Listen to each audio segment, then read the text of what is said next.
everybody, and welcome to Swords and Cardboards. I am here tonight with a special guest. Chris Scott is joining me, and we weren't going to make an episode tonight so fast after the last one, but yeah, welcome, Chris. How's it going, man? How's it going? Good. Yeah, thanks for having me. Yeah, man. Yeah, thanks for being on. We're going to talk about a hot topic, which which just showed up on our news feeds on Facebook, right? Flesh and Blood and LSS just announced that Crucible of War is officially out of print. And their post says, Crucible of War is officially out of print. The last wave of Crucible of War Unlimited is either with distributors or on its way to distributors. Legend Story Studios will not be reprinting Crucible of War again. So Chris and I have been, playing Flesh and Blood together here in Omaha. And Chris, what are your first thoughts when you hear about this news? Well, honestly, I was a little bit surprised. I know there's kind of been some rumblings, maybe not rumblings, but talk. Everybody knows that just because it's called Unlimited doesn't mean it's going to be, unlimited print run. There was kind of some, speculation, just chatter, either at the shop we play at or just, friends I have online and talk and stuff. We kind of thought maybe WTR was going to be going out of print soon, and then followed by, Arcane and Crucible kind of in the order that they came out. But no, this kind of shocked me. I didn't see it coming. I don't think anybody did. I just, scrolling through the Facebook pages here, I see a lot of comments from people like, whoa, didn't see that one coming. Of course, a lot of, hey, Crucible Unlimited boxes to the moon. Saw a lot of those posts. Yeah. But when you look at all the new players that are coming on board, it just seems like, in droves or waves, whatever you want to call it, there's a lot of new players constantly coming on. And, in my opinion, Crucible is a really good set. It has a lot of cards that are kind of, key components to some of those decks. And with it being the last set that introduced us to the unlimited printing, I was really surprised this soon to see it go out of print. Yeah, definitely. And I feel the same way. Definitely surprised. There were two thoughts that I had. It was either going to go one way or it was going to go the other way. When they announced that this stuff is unlimited, part of me was like, okay, is this going to be unlimited forever, or does unlimited just mean just like a Magic set unlimited, where it says unlimited, but then down the line they come out with like revised or whatever else. So my thought process is maybe Crucible of War is the first of many supplemental sets. And just like we saw the Fyendal's Spring Tunic reprinted from Welcome to Wraith in Crucible of War, maybe many of those cards that are necessary for certain heroes might be reprinted in a new supplemental set down the line. So maybe we will see, what is it, like Brave Forge? Is it Brave Forge Bracers? Or which piece of armor is it? Or is it the Courage of Bladehold? Which one is the one that's in Crucible? I can't remember. Or are both of them? Courage Bladehold. Is it Bladehold? So it's the armor, right? The chest piece. Yes. So that's kind of a key component for Dorinthia. If you're going to build a good Dorinthia deck, you need that armor, right? And what other pieces are in there? I know there's at least a few that are kind of key components for certain builds. So that's one thing I liked about the Crucible set when it came out. I've been playing Flesh and Blood since 2019, and I liked WTO and I liked Arcade, but when Crucible came out, I was fortunate enough to get a bunch of Wave 1, and I did like how they introduced the every class had a specific majestic armor piece. Yeah, I thought that was kind of cool. So pretty much half of them are staples. Yeah, you got Gambler's Gloves, Blood Sheath, Crater Fist. Oh, Blood Sheath Skeleton. That's another one. Yeah. And that's a big time Viserai chess piece. So, I mean, I use that with my Viserai, and that's pretty crazy. So, but yeah, I agree. I think that this is an interesting thing, and it kind of makes you wonder if they're going to eventually phase out certain heroes to the point where if you've collected that hero, you can play them in a tournament, but they might not have them in print anymore. Because if they're going to do this with Crucible, what's to stop them from doing it with Welcome to Wraith? I guess they are kind of more core component sets, so maybe not, but you never know. And Yeah. yeah, but Yeah, I don't foresee that. I don't think that they'll actually phase out any heroes. I mean, at least I hope not. I could I know see as that. time goes by and they continue to create more sets, there's going to be more heroes introduced. And there will be some more phasing out of unlimited product. It would be hard to sustain, like, let's just say 3 years down the road, what's there, maybe 3 4 new sets a year. So 3 years down the road, we'd have 12, 13, 14, we'd have 17 sets. Right. There's not going to be a WTR, Arcane, Crucible, Monarch, Unlimited, Aria Limited. There's no way. It'll be probably maybe the last 4 or 5 sets of whatever's out at that time. Right. And that's kind of where I think that we're probably headed. And it makes sense because Magic doesn't print all of its sets. There's no card game that keeps printing all of its sets, right? And when you get oversaturated with so many heroes at once, maybe there's going to be two different. It's going to create a new format, is what I think it will do. It'll probably be the legacy format that allows you to use every hero since the beginning of time, and then maybe we will see more of a modern constructed format that is just the heroes from like the last 4 or 5 sets. Which actually sounds cool to me because then that's more ways to play the game.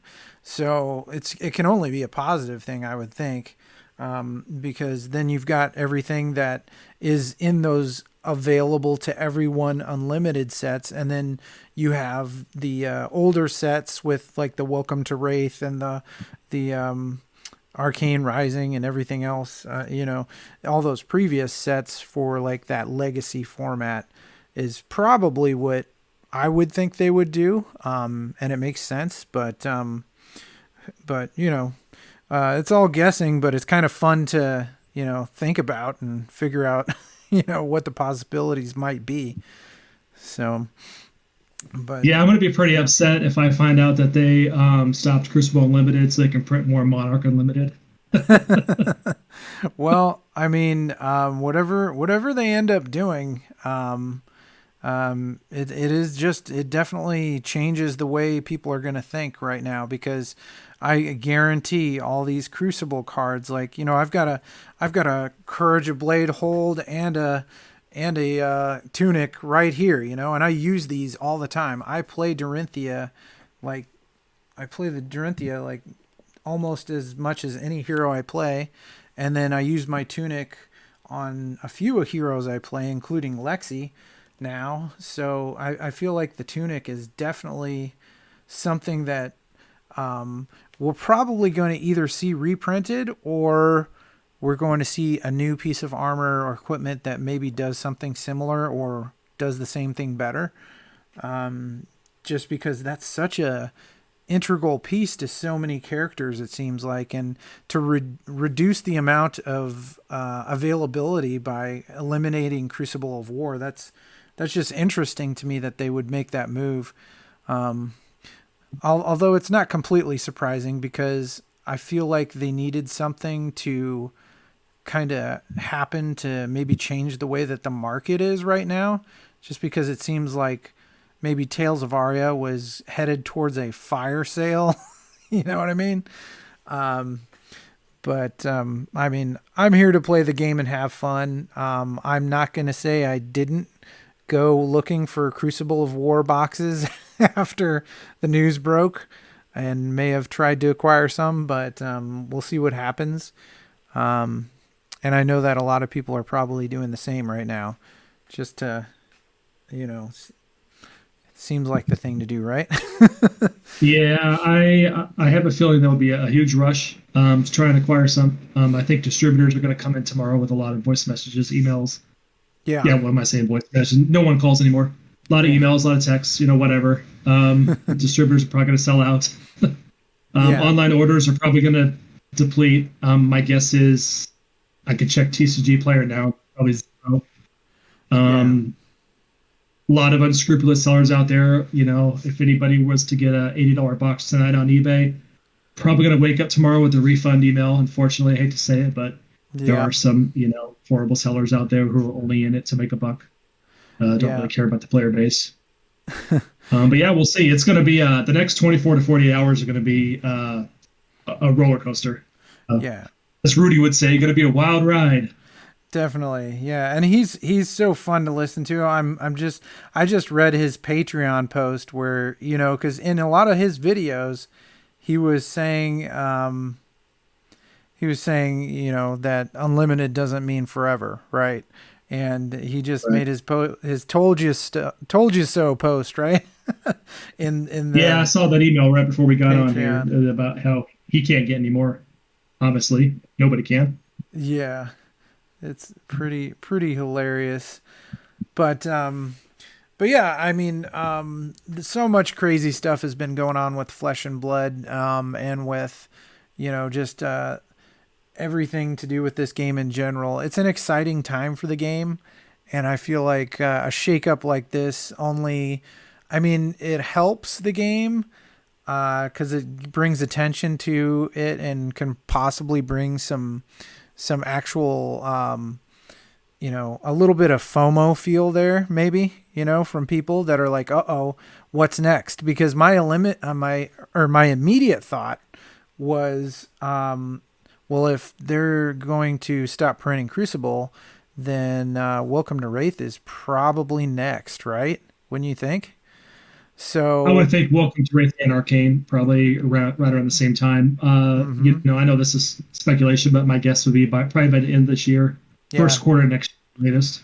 yeah. So you think about like Christmas time, and maybe they have an announcement, and it's like, here's the plan for quarter 1 through 4 of next year. We've got question mark in quarter 4, right? They like to do that where they have the slide with all, like Marvel and even like Wizards of the Coast or whoever. It doesn't matter if it's Games Workshop, if it's Fantasy Flight Games. Oh, I guess Asmodee now. But yeah, I played a lot of Star Wars Legion, so still kind of bummed about the whole FFG thing being picked up by Asmodee. But anyway, we're talking Flesh and Blood. Um, but yeah, the the crazy thing is they'll probably announce like 3 or 4 new like previews of sets, and then they'll say, and we're phasing out. I would think, yeah, definitely. Um, at least Welcome to Wraith, if not Arcane Rising as well, which is going to be kind of crazy as well because that's like if they do come out with a modern format and they phase out Arcane Rising, that's going to also phase out Command and Conquer. So how many decks use Command and Conquer, right? A lot. Just as a staple card, you know. And there's a lot of cards that are just kind of staples for different deck builds. That's going to shake up the meta in a way, and I kind of love that too, though. That's kind of why I really love playing in Tales of Aria and playing limited and draft and everything, or playing in the sealed format. Is it kind of evens that playing field of this is what I have and we'll see what happens. Right. Whereas Classic Constructed, while I still really enjoy it, I'm really enjoying the fresh meta there too with the new cards because my Viserai deck that I just put together is super fun to play. Like just new cards like that Sigil of Suffering, which I used to win a game of Classic Constructed this last week, and I think it's a great new card to mix into Viserai, and there's just a lot of new fun things for new classes that get introduced and shake up how things are built. But yeah, I mean that's probably prevalent in a lot of other games. I didn't really do the competitive Magic thing or anything like that, so it might be you know stale news to everybody else, but it's kind of fresh for me. But Yeah, yeah, And Chris. It's going to be exciting. What do you think is going to happen this next year? What do you think? Do you think we're headed on the right trajectory, or do you think that this is a bad thing or a good thing, or what are your thoughts? well, I definitely think we're headed in the right direction. Amazing. We could probably go on for hours and hours to talk about the game itself. Um, one of the things I do want to throw out there is, like I said, there's a lot of online rumblings right now, and I think it's a lot of that short-term shock. But one of the things I do trust LSS. They've always, made good decisions in the past. I can't really think of it maybe any decision they've ever made that was just like wow. Well, maybe Monarch Unlimited right after first edition, but no, seriously, I trust LSS. I think the game's definitely headed in the right direction. You look at the upcoming callings, nationals. They're committed to their $1 million next year in prize support with all their the events next year. Just our local Omaha player base has grown. I mean, what do we have, like 45, 50 active players, I think, on the Facebook group. Yeah, yeah, 20 to 30 plus people at our armory events every week. Um, I think pre-releases, we pretty much cap out or close to it. RTN, we capped out at 64 people. I mean, it's definitely growing a good game. Um, and next year, one of the yeah, things I am kind of hoping to see is, since we're kind of on the subject of, the whole Crucible set and coming out of print so fast, with it being a supplemental set, to me, like, I really enjoyed it. I had a couple decks made from the first, two sets when Crucible came out, and I didn't really pay attention. I can't even remember if LSS did any first edition spoilers or not. I don't think they did. If they did, I didn't view it. So when I was cracking, Crucible packs, it was all new to me, and just even the commons and the rares that I was seeing, I was like, wow, this is amazing. And then I mentioned, everybody, when you think of Crucible, you think of the Majestic equipment set and all the additional hero specific stuff that was, really cool, that stand out. They're like the staples of the set, next to obviously Shauna being a staple. Um, but I would like to see another supplemental set sometime in 2022. Well, I'd say Q4 of this year would be more ideal, but I think that's yeah. past. I think they would have announced it by now. But So I would really like to see some sort of similar set next year. I agree. And wouldn't that make sense though? Because they just had two sets. Because isn't that how? Let's see. Because they had Welcome to Wraith, Arcane Rising, and then Crucible of War, right? And then Monarch, right? So wouldn't it make sense that Tales of Aria was the second set? Then the next one will probably be a supplemental set, right? When you think, It and would, if you compare it in maybe the form of a block. You got two regular sets and a supplemental. yeah, and I If mean, you compare, if that pattern holds true, right? You never know right. what they're gonna do, but it seems like it would make sense, and you would think that where Crucible of War was geared towards upgrades for the first two sets, this one would be geared towards upgrades to Monarch and Tales of Aria. Now, and I mean, who knows? It could be for everybody. But just looking through my Dorinthia deck right now, like certain staples that are from Crucible that are just in this set, like Spoils of War. It's a majestic, and it's an awesome majestic that I use all the time. Hit and Run is a common that I use all the time, right?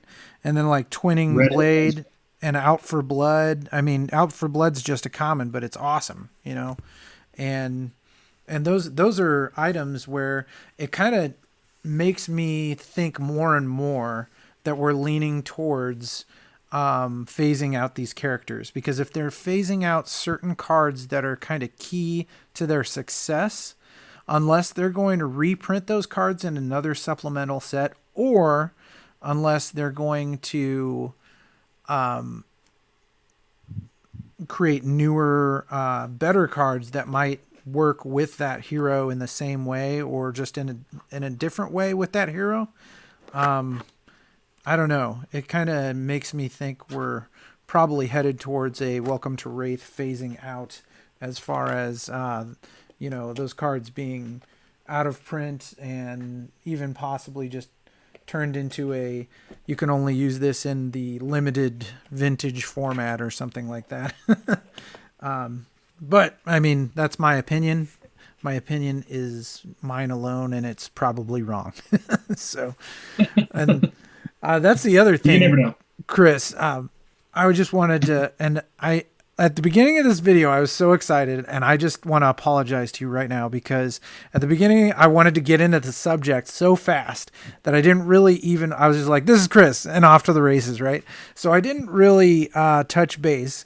And I want to right now, even though we're already 20 minutes into this video, but Chris Scott is one of the very first players, right? You were one of the very first players to play Flesh and Blood in Omaha, right? You're like one of four guys that played with Tanner at Mana Merchant, and that's why you're so important to this community. Not only that, you run a lot of don't you run all of them, or is it just kind of like you run the classic constructed events pretty much at Mana Merchant? No? Yes? No, I ran that Sometimes? one while everyone was at the Vegas calling. Yeah. Probably why you're thinking because you were there. But yeah, Yeah, since yeah. he was in Vegas, I ran it for him. But yeah, Well, we're just gonna say you run them sometimes. How about that? sounds Which you good. do, I do what I can. yeah. But you're a big part of the community, and definitely need to get you out to one of those bigger events. I mean, I want to go to one someday too. I can't unfortunately make it to Dallas next week, and I know that it's hard for a lot of us to make it out to these because family, work, jobs, everything else. But hopefully, I'll maybe get to go next year to something. It'd be nice. But if I can make it out to one, and I get the opportunity, I'll probably jump at the chance. But only if I can schedule ahead of time, right? Yeah, yeah. So. Hopefully, we can both make one next year. That's the Yeah. plan. Yeah, and it'd be really fun to get, like Sarah, you, me, maybe even I got my new buddy Michael Larson. He's playing, and he's really into it. In fact, he played last Thursday at Mana Merchant. He was at the sealed event. He loved the game so much that he bought an entire box of Welcome to Wraith at Mana Merchant like right after he was done playing. So he's way into it. He also bought a one of the new they got in the $20 mats. So now people can get a reasonably priced Flesh and Blood mat, which is really great. It's great to see that because you don't have to Yeah. spend $40 to $100 on the art mats, even though they're way cool. And I have like 20 of them now. It's ridiculous how many of those I've collected. So, yeah. Yeah, everybody knows I collect play mats, and I have close to a full set. I think I posted on Facebook what I had, and some of those mats were, some of them I had to get from New Zealand, Yeah, that's from some of awesome. the top players over there. Like after they won them, like I had to buy it from them personally, which I felt good because there was one time where I bought a tunic mat. It turned out to be counterfeit. Oh, wow. I actually sent it to Louis at Kitchen Table TCG, and he did a video on it. That was a long time ago. Yeah. So you always run that risk, when you buy online. So some of them were hard to find. All season one armory kits, I had to get those overseas as well. Could not, so even as a new player coming in, it was really hard to get play mats. You either had to go online and spend 150 plus to get one, or you had to maybe hope to win one at an armory event. But yeah, so when I saw the plain brown mats that they got, and I saw the MSRP was like 19.99 or 24 something, I was like, that's cool. I Yeah, mean, I'm gonna no. get one Yeah. for my. I Totally. need one of those. Yeah, the funny thing is I actually when I think I already have that mat because if it's identical to the one with the Channel Fireball deal where you got like the two boxes and the mat, I already bought that. So I already have one, but if it's different, maybe I'll get one. We'll see. But it looks like it's the same thing. But yeah, I mean, I really am excited about the trajectory of this game, and I guess I don't know. I don't know if this makes me more excited or not as excited, but I think it'll open up new possibilities, especially if we're going to have an opportunity for like a new format with the limited vintage or whatever you want to call it, as opposed to like the modern era with the maybe the last two or three boxes that came out. So, or sets. So, I mean, we'll find out how it all shakes out, but it kind of makes it makes sense Especially when exactly what you were talking about, Chris. They're not going to be able to print 13 to 14 different sets when you're years down the road. You can't sustain that because you're going to have your printing presses going off the rails making that many sets at once. And it honestly, it's healthy for the game to have things go out of print because it brings value to those who have collected it, right? And ultimately that, having that ecosystem, or that healthy, what do I want to say, I'm brain farting the word, you know what I'm talking about, Chris. Yeah, I know what you're saying. Yeah, But and think about it, 4 or 5 years down the road, if you had all these, yeah, 14, 15, 16 sets in print, you're a new player coming in, yeah, you run down to your local game store and, because you want to get a box or you want to get a deck or you want to play. It's like, yeah, oh, what kind of box do I get? And you got like 14 sets to choose from. yeah, And like that's this set that's has these four overwhelming. heroes, and this set has these four heroes, and this set is a supplemental, and this set has three heroes, and this Yeah, set is elemental. And you're just going to be like, ooh, brain overload. I don't know which set to get. yeah, exactly. So if you've got like three or four choices, then you're like, okay, great. And that's kind of standard for everybody, right? You look around and you see Magic sets or Pokemon sets, and it's like four sets out at a time, right? You've got your every four that the previous one phases out. I think that's incredibly healthy, and I'm looking forward to that, honestly. Although my favorite hero is Dorinthia, so I don't know if I'm super excited about it just because I love playing Dorinthia. Um, but Lexi's fun, even though I suck at playing her right now. And Well, the OG Viserai heroes is a lot of are fun. still the best. They're still near and dear to me. Yeah. Ira. I mean, I guess granted she did. You couldn't pull her out of a pack until Crucible, but you had those welcome decks. So I Yep. was able to get a hold of Ira early, even though I never actually was able to get one of those welcome decks. Really. Um, Hmm. yeah, I just had to pick up singles.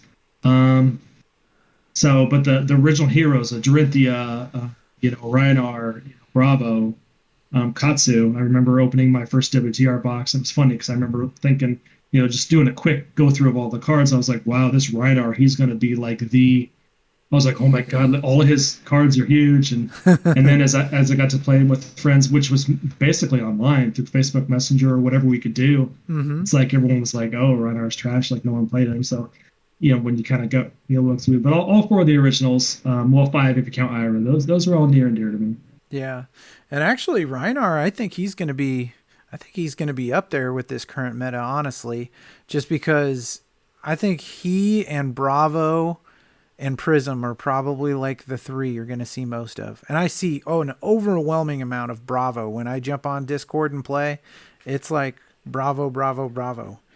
And I'm trying to test this Viserai deck because he's a heck of a lot of fun with these new cards, and I've just seen a lot of Bravo lately because Tales of Aria just made him more powerful.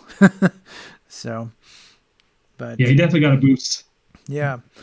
But anyway, we're at 30 minutes. Well, we've talked a lot about this subject, and Yeah. I don't know what are your thoughts. If you're watching this video, please give us your opinion on what you think the future of Flesh and Blood holds, and please like it and subscribe if you can. We're kind of a newer channel, getting a new viewer base, but really appreciate your views and. Yeah, let us know what you think, and we'll weigh in again. Chris, it's really been great having you on. Thank you for joining me for this special episode. And if you ever No want to problem. jump Thank you. back on and talk, let me know, man. I'd love to have you on again. So, Yeah, sounds good. yeah, man. Any parting thoughts for everybody, or anything you want to say to the masses? No, just I love the Flesh and Blood community. It's an amazing game. The players are even more amazing than the game itself, especially our local players. I know it's kind of a biased opinion because you're like, hey, it's the only It's ones to our play with. guys. But yeah, good game. I'm really looking forward to the next couple sets, the direction of the game's going, the future of the game. Um, yeah, just chugging along. Yeah, man. All right. Well, we will do this again soon. Thanks so much. Yeah, you're absolutely spot on there. Our community is a lot of fun and very inclusive. That's the coolest part is just getting out there on a Thursday or a Saturday night when I can make it out and just seeing how everybody's, if someone needs a card, they're like, oh, I'll let you borrow that. If someone needs to learn something or needs an opinion on something or help with their draft, if it's their first time, people are like, yeah, let me help you craft this so that way you're not, totally out of luck the first time you play, so really Definitely. all that And helpfulness is awesome. oh, sorry, I didn't mean to interrupt. No, you're Yeah, good, just man. I just keep having a talking. Sorry. place to play to, that's amazing. I remember it was sometime around the beginning of the year, maybe January. Mm-hmm. I kept going on LSS's like every week looking for armory events in Omaha, and I've been doing that since last year. Never saw anything. I think the closest place I saw was like maybe a store in like Missouri. Discouraging because then with my friends we'd have to figure out we'd have to play through Facebook Messenger or something. We'd have to improvise, and it wasn't the best, but it was better than nothing. And then at the beginning of this year, Tanner at Mana Merchant, I saw he just picked it up as having an armory event. So yeah, I called him, talked to him, and he's like, yeah, we're brand new. I took a chance on the game, and we have a place to play because of him, um, because of Mana Merchant.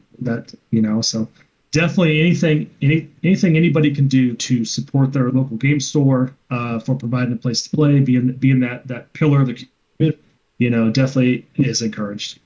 Yeah, definitely. I agree. And that's something that anybody who's playing a game, you always want to think to yourself, am I paying, maybe I could get this $20 cheaper somewhere else for like a case or something, or maybe I could get this box for $5 cheaper here.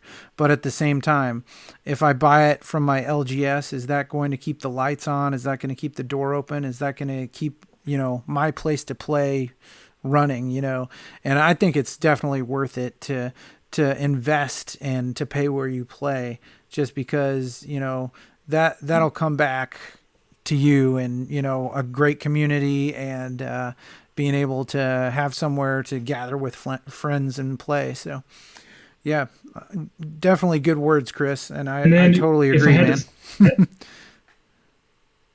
Oh, sorry. yeah, and I was just looking at the results of we have, I mentioned there's 20 to 30 plus players, active players that we play. Just look at how many of those players qualified, for nationals based on either winning an RTN or just XP. I mean, what is it, about 10 to 12? I mean, that's amazing. Yeah, and that just goes to show, just man, it explains why I get my butt kicked so much. That's for sure. So, but Yeah, I used to be good, and then they all came and started playing. I'm just yeah, kidding. no, it's kind of funny though, because I'll go on Discord and play people from like England or from I played a guy from France. I played guys from like California, New York, everywhere, and it seems like I'll get way more wins against people outside of Omaha than the ones inside Omaha, and it's just kind of like, wow, we must have some good players because I find myself doing considerably better. And I say that after I just made a video with Sarah where she absolutely wrecks me in Blitz. Oh, that But yeah, I don't know if you've gotten to watch that yet, but you'll have to I check it saw, I out. watched it today. Yep. Gosh dang, she's picking up the game so fast and she's getting so good, and it's just like her and all the guys that I used to play Legion with, and Sarah and Mike, and I'm trying to get my other buddy Roland into this game, but they're already tactically sound individuals, because they've been playing these other tabletop games with me for a long time, and bringing them into this game, and then it's just like, gosh dang, they're already kicking my butt. So, but it's That's good good. though. It's good to have a challenge. Yeah, iron sharpens iron, right? So, but yeah, all right, cool. Well, great talk tonight, and we'll get this up on the YouTubes, and everybody can watch it and hopefully give a comment on what your thoughts are with the future of Flesh and Blood. And yeah, Chris, it'll be great to see you here soon. Hopefully, we get to get down to the Man and Merchant and get some games in here soon, bud. Yep, for sure. All right, have a great night.